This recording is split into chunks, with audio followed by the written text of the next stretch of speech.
Across the American West, more than 500,000 miles of fencing stretch across the landscape. These lines of wire divide pastures, contain livestock, and stand as a symbol of ranching itself. But these barriers also threaten wildlife migrations that have carried on for thousands of years.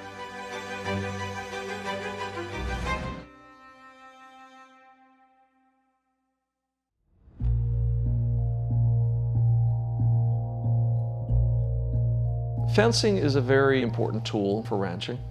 It allows you to know where your animals are and to limit their movement.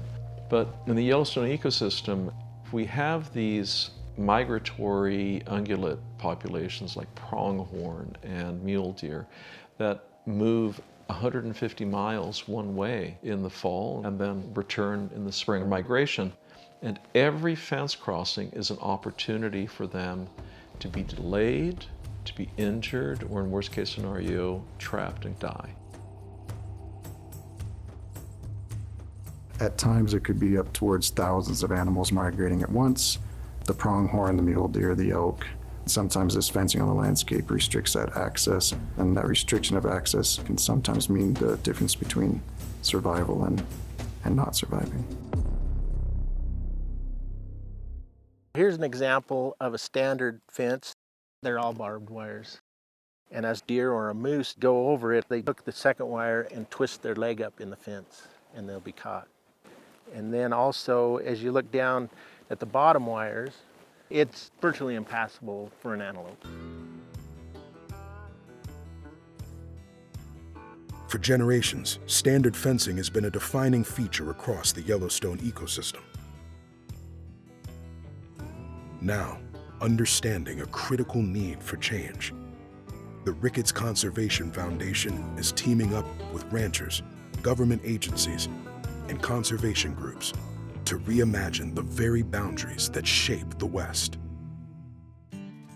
Ricketts Conservation Foundation is partnered with the Upper Green Fence Initiative, which is a consortium of groups that have come together in an effort to convert a lot of our older traditional fences to wildlife friendly, or even remove fencing where that's applicable.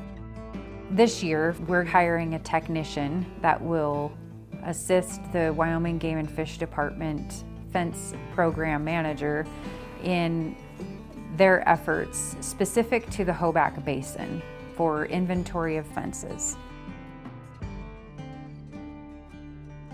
We're working with Wyoming Game and Fish to identify all the fences that are found on private property within this area, to figure out where putting money to change the type of fencing that's there will make it easier for animals to cross. For example, antelope love to go under fences.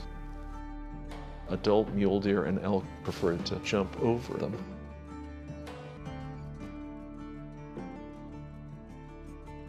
Wildlife-friendly fencing doesn't remove existing fences, it modifies them, so animals can pass safely and continue the journeys they've always known.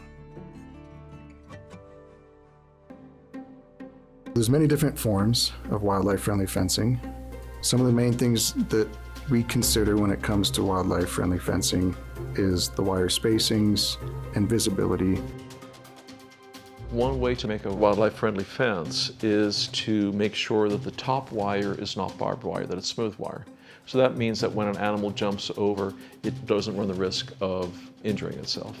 And also, the low wire, you also make that a smooth wire, but you raise it up until it's 18 inches above the ground, and that allows young animals or antelope to go under the fence more easily without injuring themselves if it's barbed wire. Another consideration we have is making sure the fence is visible to wildlife. So you can have a top rail that help signify that a fence is there, and it helps wildlife, while they're crossing or attempting to cross a fence, have a target to shoot for. There's also sage grouse markers, which are little reflectors you can put on the top wire or second wire of a fence to help the visibility for sage grouse or other birds. It also helps with ungulates that are trying to cross, and overall just improving the visibility of the fence. These thoughtful modifications do more than alter a fence. They balance the needs of the rancher with the safe passage for wildlife. When we're working with livestock producers or landowners, we try to make sure that they know that wildlife-friendly fences are not going to reduce the effectiveness of this fence for livestock. Instead, it's maximizing livestock benefits and wildlife benefits. These places have elk that will bust through a fence, they'll try to cross a fence and may get tangled up and just rip the wire down. And we'll see that when we convert to wildlife-friendly, you got less risk of entanglement, less risk of damage to these fences, so the livestock producer or the landowner may not have to spend money maintaining the fence as much. In many cases, wildlife-friendly fencing is not a compromise, but an opportunity. Most of the fences that we're working on are these old, dilapidated fencing that requires a lot of maintenance, a lot of cost on an annual basis. So when landowners do accept and adopt and reach out to implement these projects, they are gaining a benefit and a newer fence, one that requires less maintenance, that still meets their livestock containment needs, but is benefiting the wildlife moving through their property. Across the Yellowstone ecosystem, teams are mapping migration corridors, identifying where herds move, and where small changes in fencing make the biggest difference. We are working with the Jackson Fork Ranch to improve their fencing in such a way that it's easier for wildlife to cross. Jackson Fork Ranch raises bison, which means that you need to have fairly high quality fences, but the bison aren't in the whole ranch year round. So working with Wyoming Game and Fish, we identified the places along the ranch where migratory mule deer move in the greatest densities.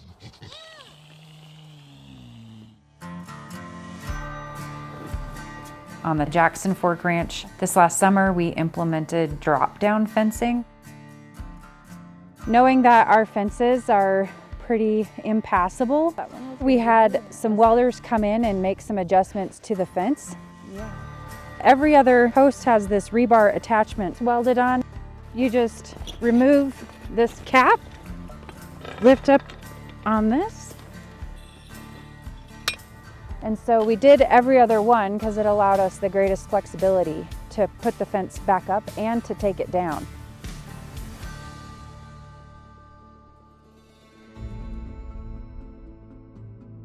Through these conservation efforts, livestock and migratory wildlife can share the same ground, each moving in rhythm with the seasons.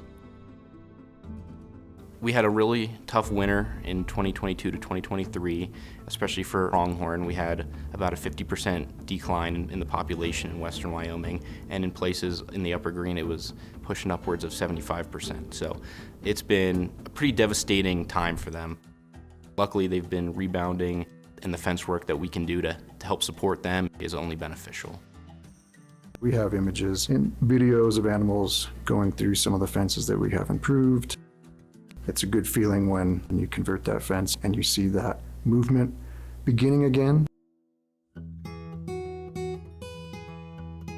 When I talk to these producers and ranchers, they want to protect the wildlife as much as we do. They enjoy seeing elk and deer and pronghorn. They want to make sure it doesn't impact their operation, and they want to make sure that these animals aren't damaging their fences, but they want them to be around for future generations of producers and ranchers. The conservation work unfolding across the Yellowstone ecosystem is proving that a fence no longer needs to divide. At its heart, wildlife-friendly fencing is rooted in shared values and keeping the spirit of the West moving forward together.